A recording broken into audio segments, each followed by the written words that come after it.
Hetong new design natin ng bracelet, ang nasa video ay 7.5 grams, 24K Korean gold na bibenta at nasasangla kahit saang bansa at lahat ng jewelry natin ay may authentication card.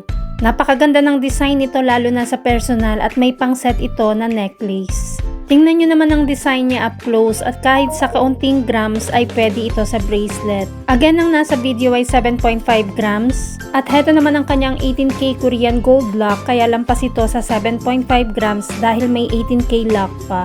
Ganito mismo ang itsura ng 7.5 grams pagsuot. Sa lalaki po ay mas okay ang 11.25 grams or 18.75 grams para mas makapal. Mas maganda kung papartneran mo pa ng necklace. Ang rate ng gold ay nagbabago everyday kaya hindi natin nilalagay ang price sa video.